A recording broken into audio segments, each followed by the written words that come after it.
I'm about to show you these lower control arms from Classic Performance Products. They're for 62 to 65 Ford Fairlanes. I'm gonna let you know what I learned about them and my opinion after we get them installed.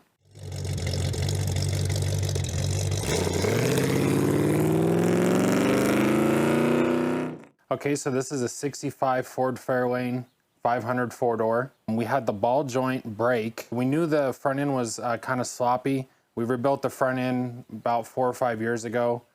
I got under here and I noticed the ball joint was broken because it has a mount that goes under the lower control arm. It was cracked. I got it apart and then the whole ball joint was loose in the lower control arm. So that definitely explains some of our sloppiness. But in that being loose, what it did was it was going back and forth inside of the lower control arm and it elongated one of the lower control arm bolts. So the lower control arm, maybe we could weld it and re-drill the holes and stuff, but this is my dad's car. He just wanted to go with a new control arm. New old stock and used control arms are really expensive, like $200–300.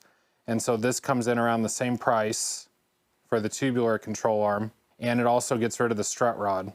When you order this control arm set, you're gonna get the 2 lower control arms, the 2 brackets, all the hardware.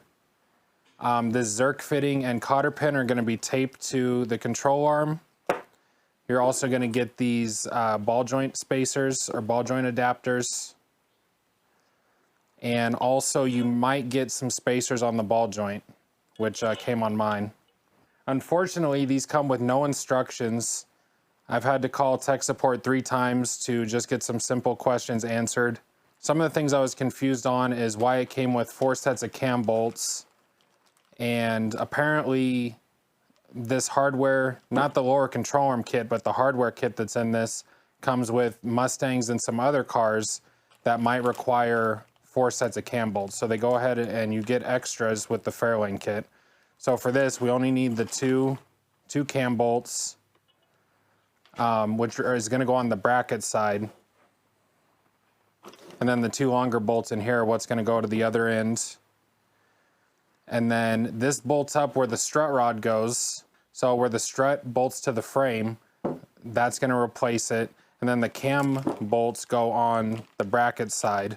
So what you're supposed to do is use these ball joint adapters on here. But mine had spacers, so I had to call and ask him about it, and he said the spacers shouldn't even have been there. There should have been no spacers with this kit, so if you get spacers with the Fairlane kit, just take them off. You just need these adapters so it fits the spindle better. Yeah, and then the rest of these bolts are what bolt up to here, and they give no torque specs.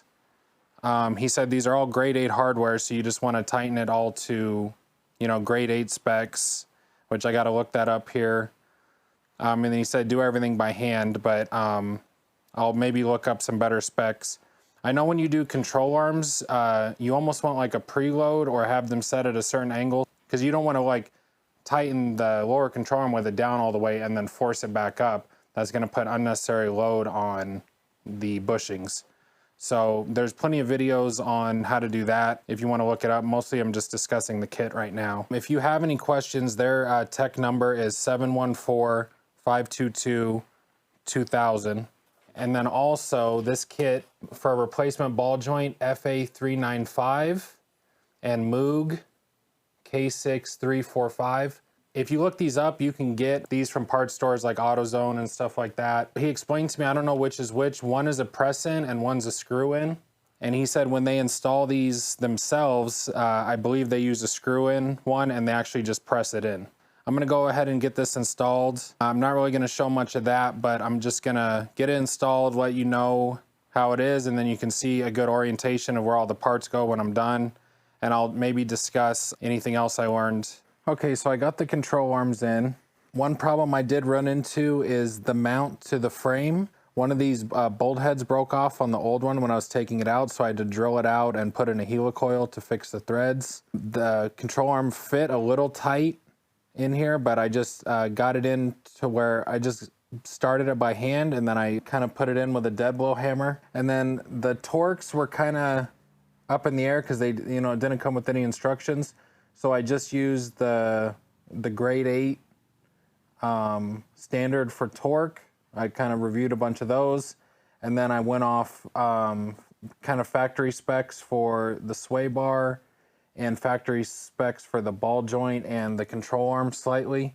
The ball joint, if you look up the part number, it comes to a Corvette ball joint, I believe. I think that's an upper ball joint that's on a lower control arm, so that leaves a little bit of room for confusion. For me, I decided to do the ball joint at 70 foot-pounds, which is kind of the lower spec of the ball joint, but then I had to tighten the castle nut to get the cotter pin in.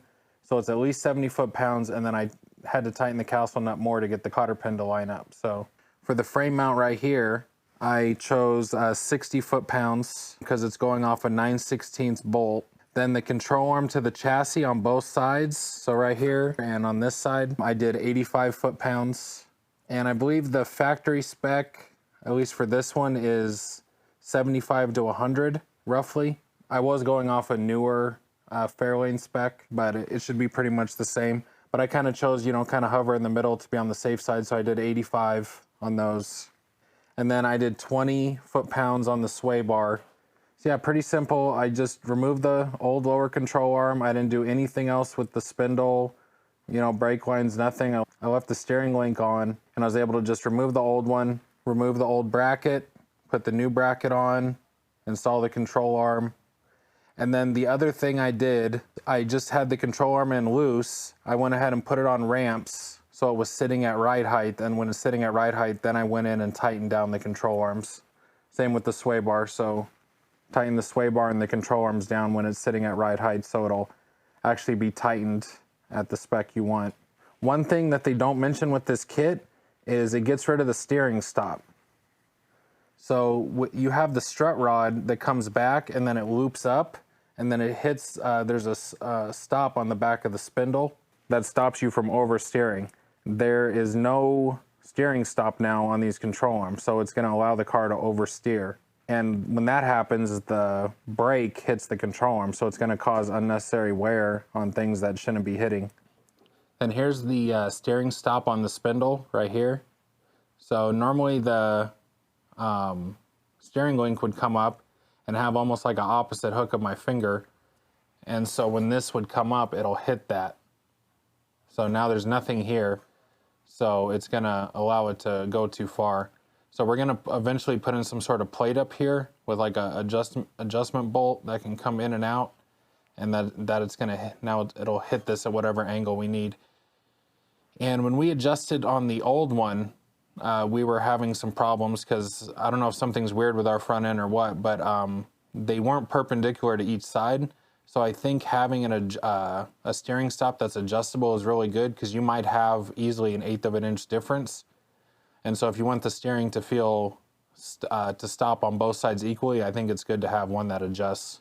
So I think the fitment from the control arm is good, but overall the instructions from the company and the lack of support and all the mistakes they made, I don't really know if I'd recommend them. It's kind of crazy to pay so much for something like this and not have it not come with a basic set of instructions, extra parts you don't need that can cause confusion, and, you know, not even some basic torque specs. So we're gonna go ahead and test these out, and I'll probably make an update video later on the ride and stuff like that. If you guys need help with anything else, just let me know. If you have any questions, comments, go ahead and visit the website and you can contact me through there, or you can leave some comments on this video. All right, talk to you guys later. Bye.